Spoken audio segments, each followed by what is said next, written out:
Bonjour chers abonnés, la fois dernière nous avons traité la première leçon qui parlait des définitions de la philosophie. Alors on a commencé par la définition étymologique inspirée de Pythagore et selon laquelle la philosophie serait l'amour de la sagesse. Philein, aimer, Sophia, la sagesse, le savoir, la science. Aujourd'hui nous allons toucher la deuxième leçon de ce programme de seconde. Il s'agit de regarder au niveau de l'origine et de l'objet de la philosophie. Alors, on va partir, comme l'APC l'exige, d'une situation de vie. On suppose que vous êtes parti en famille à l'église, ou même à la mosquée pour ceux qui sont musulmans. Bref, que vous avez eu à faire un culte. Et là, ton petit frère demande à tes parents où habite Dieu. C'est une question que les enfants posent le plus souvent par curiosité.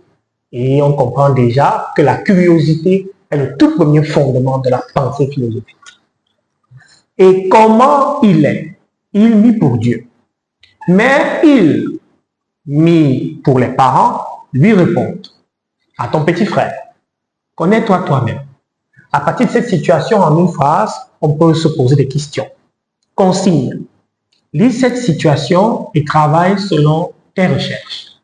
Alors, le candidat de seconde sait déjà qu'il ne va pas se focaliser sur cette situation pour répondre aux questions qui arrivent. Il va devoir fouiller un peu, il va devoir creuser. 1. Comment appelle-t-on la science de l'univers? De Dieu ou des dieux? Cette science de l'univers, bien évidemment, s'appelle la cosmogonie. Autre question, comment appelle-t-on la science qui étudie Dieu lui-même? Il s'agit de la théogonie. Bien. On ne peut pas séparer la cosmogonie de la théogonie. Car si on étudie les dieux, forcément on va aussi étudier les univers dans lesquels ils vivent. Les dieux ne vivent pas dans le néant, ou Dieu ne vit pas dans le néant. Même Jésus, dans la prière qu'il nous apprend, dit bien notre Père qui est aux cieux. À ne pas confondre avec le ciel. Il y a une différence entre le ciel et les cieux. De toutes les façons, les dieux vivent dans leur univers à eux, distinct de l'univers des hommes. Et c'est dans la science des univers des divinités qu'on appelle cosmogonie. Tandis que la science ou l'étude de ces dieux en eux-mêmes, ou des divinités en elles-mêmes, qu'on appelle théogonie. Donc on ne peut pas séparer la théogonie, d'une part, de la cosmogonie, d'autre part. Et l'ensemble constitué de théogonie et de cosmogonie d'un peuple ou d'une civilisation s'appelle une mythologie. Ainsi, une mythologie est une explication mythique et non rationnelle de l'origine du monde. La question fondamentale est la suivante. D'où venons-nous les hommes? Pourquoi y a-t-il du monde plutôt que rien? Alors, les premiers penseurs et non les premiers rationalistes, il y a une différence entre la pensée et la raison, les premiers penseurs ont estimé que si les hommes existent, s'il y a des créatures, les animaux, c'est parce qu'il y aurait des dieux au préalable qui les auraient créés. On va quand même mettre de côté la théorie du Big Bang de Darwin. On va directement commencer par montrer comment l'humain a pu élaborer des théories des images. Et pour respecter l'histoire, on va commencer par la mythologie égyptienne. Écoutez et regardez. Les Égyptiens de l'Antiquité avaient établi l'une des civilisations les plus fantastiques de l'histoire. La richesse de leur culture et leurs œuvres fantastiques ont passé à l'épreuve du temps et ont été rendues possibles grâce à la bénédiction accordée par l'un des dieux qui a formé le monde. À l'origine des temps, il y avait un grand océan chaotique qui s'appelait Noun et rien d'autre. Mais de ces eaux émergea un grand mont pyramidal. Au sommet de ce mont, il y avait une fleur de lotus qui, lorsqu'elle fleurissait, déployait une lumière puissante qui éloignait l'obscurité. La source de cette lumière était Ra, le dieu soleil. Ra était seul et c'est de lui que vint la première génération de dieux. Naquirent Shu, dieu de l'air, et Tefnut, déesse de la pluie. L'univers était toujours dominé par l'immense masse des eaux primaires. Shu et Tefnut plongeaient dans l'eau pour explorer son immensité. Ra fut un jour inquiété de ne pas voir revenir ses enfants. Craignant de ne plus jamais les revoir, il envoya Hathor les chercher. Shu et Tefnut rentrèrent sains et saufs. La joie de Ra était telle que les larmes de ses yeux donnèrent naissance aux êtres humains. Après être rentrés, les descendants de Ra accueillirent Geb, dieu de la terre, et Nut, déesse du ciel. C'est ainsi que les cieux et la terre furent créés. Le grand dieu Ra régnait sur l'univers en maître, portant le titre de premier pharaon. Le dieu offrit à l'Égypte plusieurs animaux sacrés, comme le bœuf et le lion. Mais son plus grand cadeau fut la création du Nil. Sur ses rives, l'homme bâtirait une civilisation qui plairait aux dieux. Sous sa forme humaine, Ra fut adoré par les Égyptiens en tant que dieu et pharaon. Mais il vieillissait et sa gloire s'évanouissait. C'est ainsi que les hommes se mirent à vénérer le serpent Apophis, ce qui déplaisait à Ra. Ra ordonna à la déesse lionne Sekhmet d'organiser un grand massacre pour punir les hommes. Nombreux sont ceux qui, survivant à l'attaque de Sekhmet, se noyèrent dans les flots de sang qu'elle produisit. Le règne terrestre de Ra semblait toucher à sa fin. Il se retira ainsi sur son navire solaire. Ainsi, le dieu traverserait les cieux durant le jour, mais la nuit, il se rendrait dans le monde souterrain, royaume des morts. Dans le monde souterrain, il faisait face au serpent Apophis. Chaque lever de soleil accordait une nouvelle victoire aux dieux sur l'obscurité. Les dieux Nut et Geb donnèrent naissance à une puissante descendance. Isis, Nephthys, Seth et Osiris. Elle gouvernerait le monde pendant que Ra régnerait sur les cieux. Osiris finirait par régner sur le monde, occupant le trône qui était autrefois celui de Ra, menant l'humanité vers la civilisation.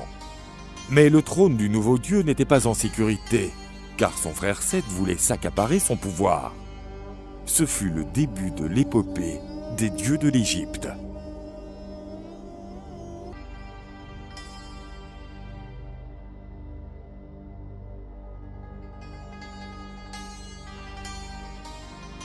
Après cela, il nous convient de passer à la mythologie grecque. Vous allez voir qu'il y a quand même quelques traits de ressemblance, malgré les divergences. Écoutez et regardez.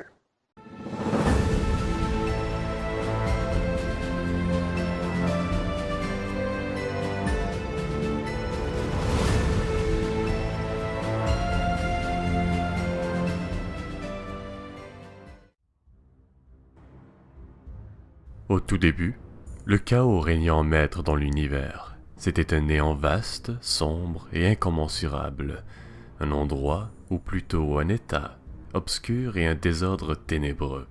Selon le poète grec Hésiode, le chaos était un abîme sans début ni fin, qui existait seulement pour recevoir un contenu. Ce contenu prit la forme de deux entités engendrées par le chaos, Nyx, la déesse de la nuit, et Ereb, le dieu des ténèbres et de l'obscurité. L'union de ces deux dieux donna naissance au dieu de l'amour, Eros, ainsi qu'à Héméra, la déesse symbolisant la lumière du jour, et Éther, le dieu personnifiant l'air supérieur dans le ciel. Au même moment, le chaos engendra la déesse de la terre, Gaïa, et Tartare, le dieu symbolisant l'abysse infernal sous la terre où les pires criminels de la mythologie grecque étaient enfermés. La légende raconte que Gaïa était si fertile qu'elle arriva seule à donner naissance à Ouranos, le dieu tout-puissant du ciel, ainsi qu'à Pontos, le dieu symbolisant la mer. Pour les anciens Grecs, Gaïa était vue comme une mère universelle, car elle avait donné naissance à la plupart des dieux et des déesses primaires. Ouranos avait enveloppé Gaïa de son corps céleste, et ensemble, ils eurent premièrement les Cyclopes, qui étaient au nombre de 3, Brontès, Argès et Stéropès. Ensuite, ils eurent les Hécatonchires, ces monstres colossaux, dotés de 50 têtes et de 100 bras. Ils étaient également au nombre de 3, Kotos, Briaré et Gyès. Puis finalement, ils eurent les Titans. Les Titans étaient au nombre de 12, 6 filles, les Titanides, et 6 garçons, les Titans. Parmi les Titanides, il y avait Théthys, la déesse marine mère des Océanides. Ensuite, il y avait Théia, la déesse de la lumière, belle comme le jour, Phébé, la déesse associée à la lune et aux prophéties, Rhéa, déesse de la fertilité et mère des Olympiens, Thémis, la déesse de l'ordre et de la justice, et finalement Mnémosyne, la déesse de la mémoire et mère des 9 muses. Parmi les titans, il y avait en premier Hypérion, le titan symbolisant la lumière et la force. Avec sa sœur Théia, ils eurent 3 enfants, Hélios, dieu du soleil, Séléné, déesse de la lune, et puis Éos, la déesse de l'aurore. Ensuite, ce fut Koios, le titan représentant l'intellect et les constellations. Puis vint Océan, le titan symbolisant les vastes étendues aquatiques et père de plus de 3000 dieux fleuves et d'océanides. Yapet était le titan représentant un des 4 piliers cosmiques qui retenaient les cieux et la terre. Krios était un autre titan symbolisant un des 4 piliers cosmiques. Il participa à la chute du règne d'Ouranos et fut enfermé dans le Tartare pour l'éternité. Finalement, le plus jeune et dernier titan que Gaïa et Ouranos eurent ensemble fut Cronos. Malgré le fait qu'il était plus jeune que tous les autres titans de la première génération, il en fut néanmoins le plus charismatique et le plus respecté. Malheureusement pour eux, Ouranos était loin d'être un père exemplaire. Dès la naissance de ses enfants, il les prit en aversion et il les enferma tous au cœur de la terre, par conséquent, à l'intérieur même de Gaïa.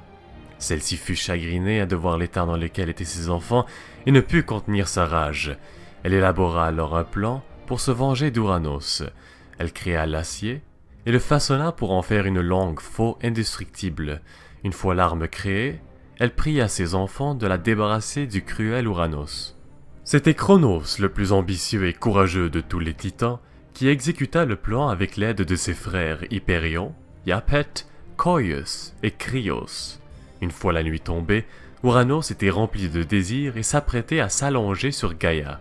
Au même moment, Cronos surgit et castra son père avec la faux. Le sang jaillit et retomba sur Gaïa qui la féconda immédiatement. Le contact du sang d'Ouranos sur Gaïa créa les géants, les nymphes Méliades ainsi que les Érinis. L'écume créée par le membre perdu d'Ouranos dans la mer créa également la déesse Aphrodite. Blessé, agonisant, mais surtout humilié après cet affront à sa virilité, Ouranos prit la fuite vers les cieux et maudit ses enfants. Il émit une prophétie disant que Cronos allait également se faire renverser par ses propres enfants et qu'ils paieraient tous un jour pour leurs actions. C'est ainsi que le règne de Cronos en tant que roi des dieux débuta et que les titans retrouvèrent la paix. Mais cela fut de courte durée. Toujours préoccupé par la prophétie d'Ouranos, Cronos devint un tyran, tout comme son père, et pour éviter de se faire renverser à son tour, dès que l'un de ses enfants naissait, il le mangea aussitôt pour déjouer le destin. Cela ne plut pas du tout à sa femme, Rhea, qui avait le cœur déchiré à chaque fois qu'elle voyait une fois de plus un de ses enfants se faire engloutir par Cronos. Alors un jour, lorsqu'elle donna naissance à son plus jeune garçon, Zeus, elle décida de piéger le tyran en lui donnant une pierre enveloppée d'un linge en lui assurant que c'était bel et bien son dernier enfant. Pendant ce temps, Zeus grandit et un jour il devint l'échanson de Cronos à l'insu de celui-ci, c'est-à-dire qu'il était chargé de lui apporter son vin dans un gobelet et de lui servir. Par contre, au lieu de lui apporter son vin, Zeus lui présenta une mixture écœurante. Lorsque Cronos avala la mixture, il eut la nausée et vomit tous les enfants qu'il avait avalés. Un par un, les frères et sœurs de Zeus se retrouvèrent libérés de l'estomac du tyran.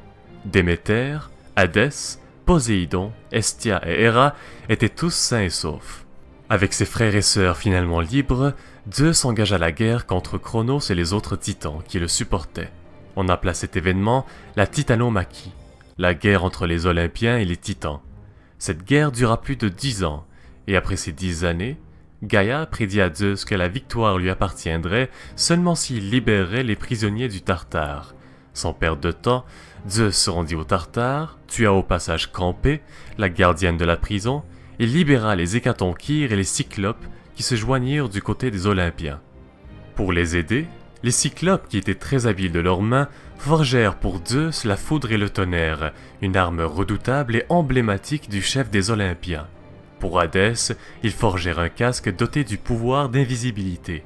Et finalement, pour Poséidon, ils fabriquèrent un trident capable de contrôler la mer et de créer des tremblements de terre. Avec leurs nouveaux alliés et leurs nouvelles armes, Zeus et les Olympiens ont renversé leurs adversaires et mis fin à la guerre.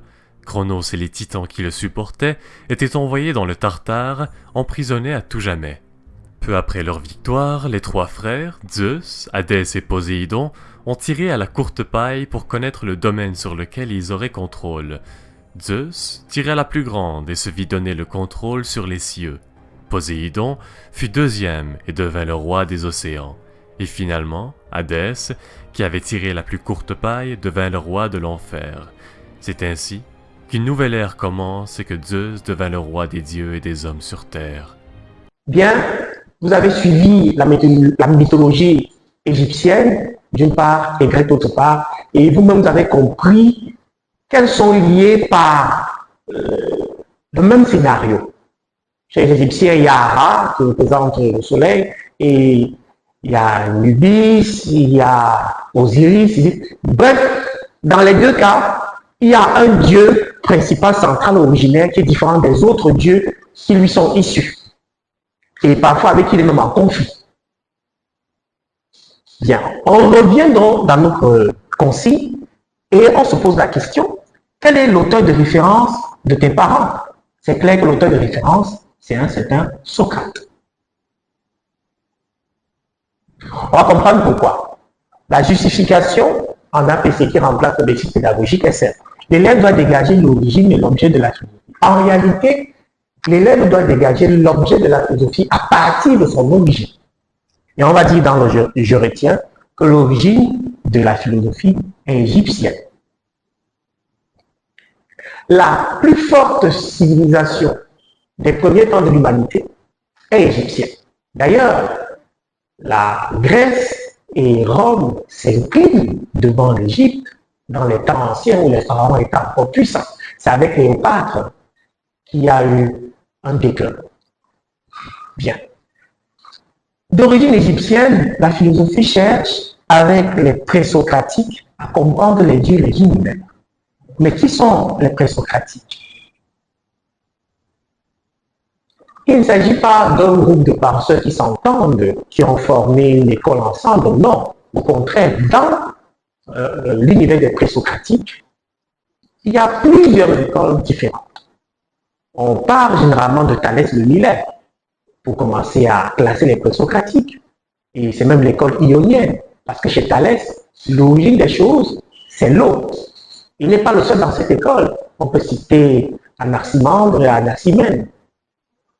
D'ailleurs, on va reconnaître d'autres écoles comme l'école des Éliates, des atomistes.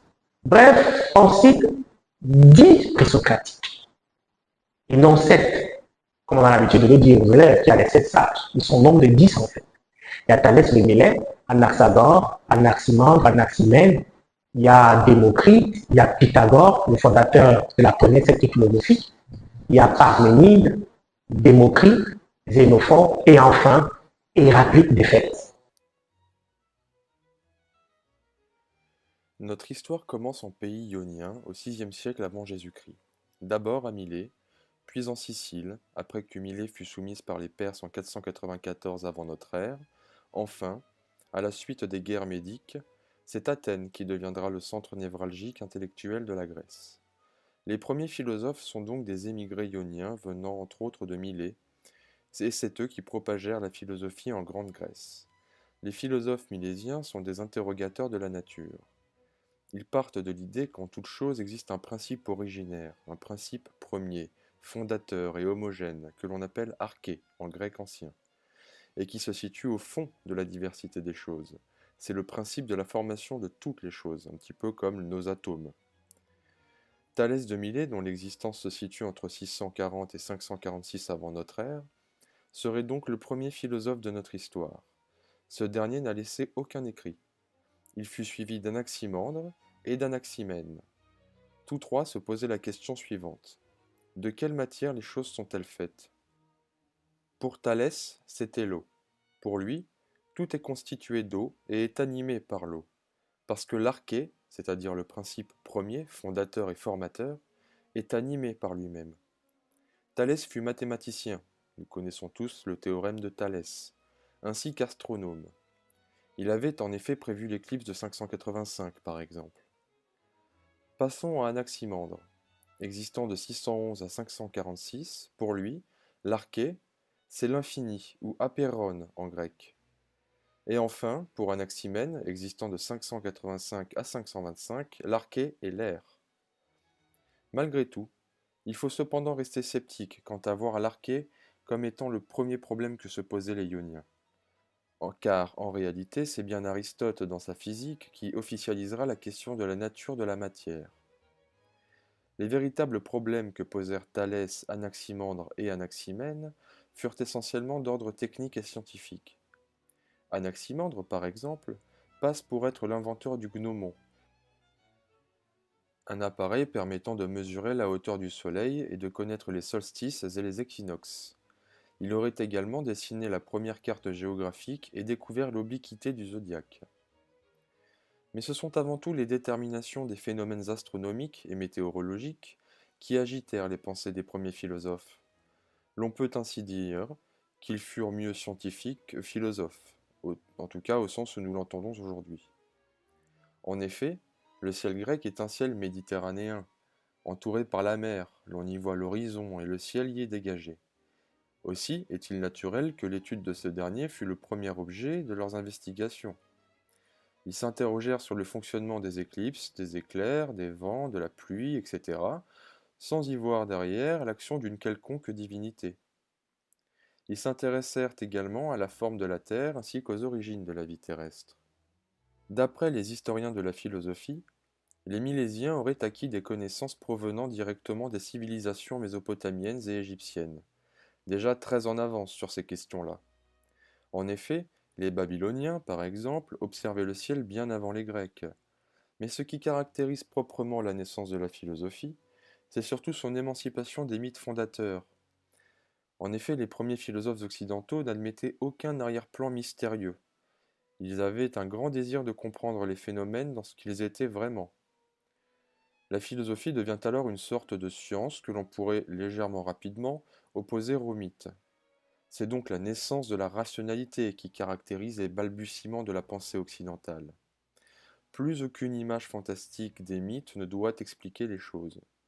Sans faire intervenir Zeus, Anaximandre enseignait que les orages sont produits par le vent qui, déchirant les nuages, les rompait par sa violence. Ils tentèrent également de s'extirper des anciennes cosmogonies, en énonçant l'idée que la création des astres, et notamment de la Terre, se firent de la même manière que se forme un orage.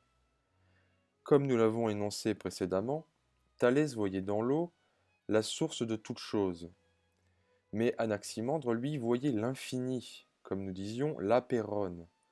L'infini serait pour lui une chose qualitativement indéterminée, d'où naissent les choses déterminées, comme le feu ou l'eau. Cette théorie rappelle quelque peu le mythe hésiodique du chaos. En effet, Hésiode voyait dans le chaos l'élément primordial. De même, l'idée de l'eau chez Thalès rappelle une ancienne cosmogonie mythique. Ainsi serait-il rapide de dire que la physique des présocratiques s'émancipe totalement des mythes fondateurs des civilisations antiques. Nous allons citer quelques exemples des connaissances de nos protagonistes. Il semble que l'infini d'Anaximandre est l'illimité en grandeur, ce qui est sans bornes, par opposition au monde qui est contenu dans les bornes du ciel. Quoi qu'il en soit, l'on peut reconnaître que ces inspirations sont formidablement bien menées, pour si peu de moyens compte tenu de nos connaissances scientifiques actuelles en physique et en astrophysique. Anaximandre admet l'existence simultanée d'une infinité de mondes qui naissent et périssent dans un cycle de régénération au sein de l'infini éternel et sans vieillesse. Quant à Anaximène, en prenant l'air comme principe, c'est-à-dire comme principe fondateur, ce dernier ne s'écarte pas d'Anaximandre, car le mot air, en réalité, ne fait que préciser la nature de l'infini. C'est un air infini et sans limite d'où naissent toutes les choses. Leur représentation de la Terre, en tout cas pour Thalès et Anaximène, est faite d'un disque plat que Thalès fait flotter sur l'eau et qu'Anaximène fait flotter dans les airs. Pour Anaximandre, il s'agit d'une colonne cylindrique. Et si cette colonne est en équilibre, c'est dû au fait qu'elle serait à égale distance des confins de l'univers.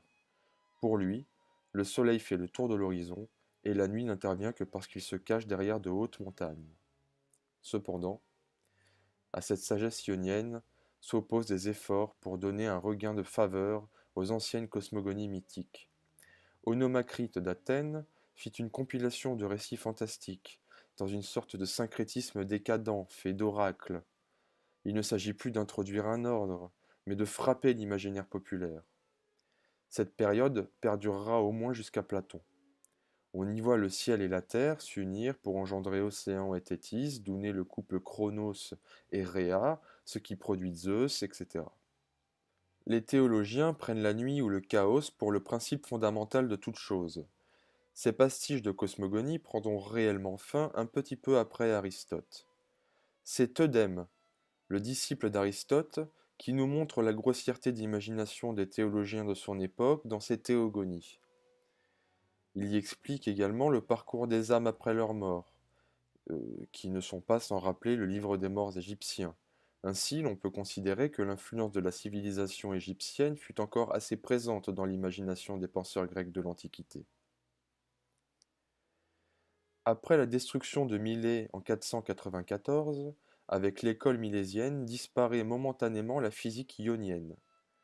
De nouvelles écoles apparaissent, et notamment celle de Pythagore et de Xénophon. L'un est né à Samos, l'autre à Colophon.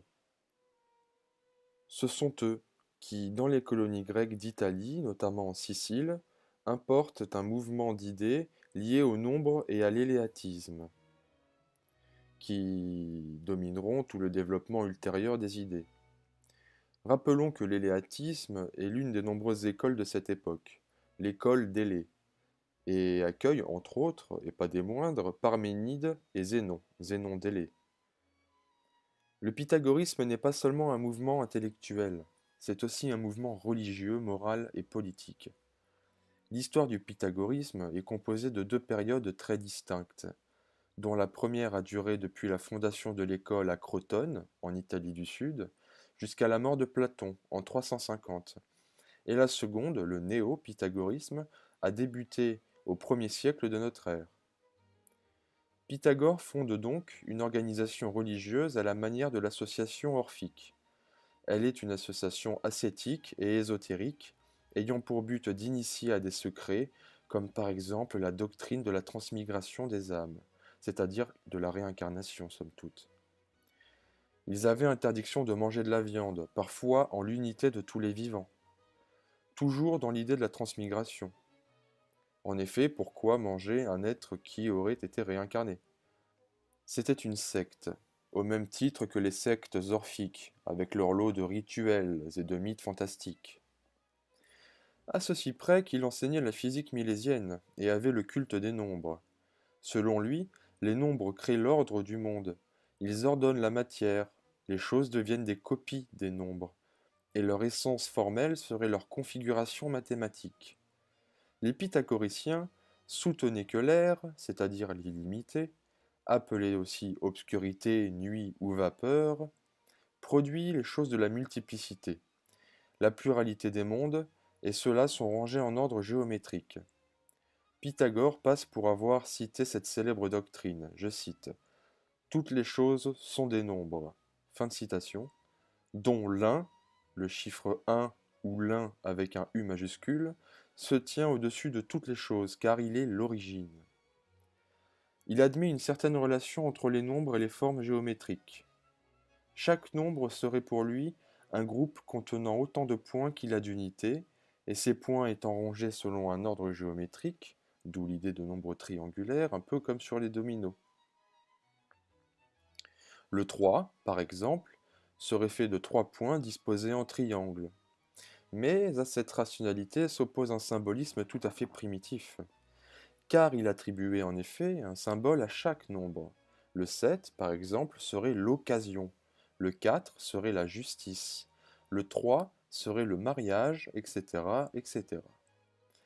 Tout ceci semble s'être constitué arbitrairement. Comme pour Thalès, on lui doit cependant plusieurs découvertes arithmétiques, comme le fameux théorème de Pythagore. Ce théorème permit d'ailleurs de découvrir ce que l'on appelle aujourd'hui en mathématiques les nombres irrationnels. Héraclite d'Éphèse, dit l'Obscur, est l'un des premiers penseurs dont nous possédons des fragments de textes plus ou moins longs. Héraclite vécut entre 535 et 475 avant notre ère, et son œuvre, intitulée « De l'univers », est écrite en prose, et est la première où nous pouvons véritablement y voir une véritable philosophie. Physique, théologie et politique, voilà donc les 3 disciplines sur lesquelles Héraclite écrivit. La cosmologie d'Héraclite est d'origine milésienne, encore eux. L'on y retrouve l'explication des astres comme étant des feux brillants dont la lueur viendrait d'une évaporation sèche émanée de la Terre. L'explication des nuages et des vents viendrait des vapeurs nées de la mer, ce qui est là déjà une jolie intuition. Mon élève de seconde doit pouvoir citer aisément ces 10 présocratiques. Pourquoi les appelle-t-on les présocratiques? C'est parce que leur pensée intervient avant Socrate. Là, c'est la première raison. Mais la seconde et la vraie raison, c'est qu'ils sont les premiers en Grèce à avoir rompu avec la pensée mythique. En effet, les présocratiques sont les premiers à se dire il est question qu'on oublie un peu les mythes et qu'on explique l'origine des choses, le fonctionnement des phénomènes à travers un discours rationnel. C'est pourquoi chaque présocratique appartient à une tendance qui remet le fondement de toute chose vers un élément spécifique de la nature. Chez Thalès, par exemple, il disait tout à l'heure que c'est l'eau. Chez Héraclite, c'est le feu. Lui, il estime que le combat est roi et père de tout, que c'est de la confrontation que se dégage l'équilibre qui va conditionner le fonctionnement d'un système, d'une institution. Voilà, par exemple.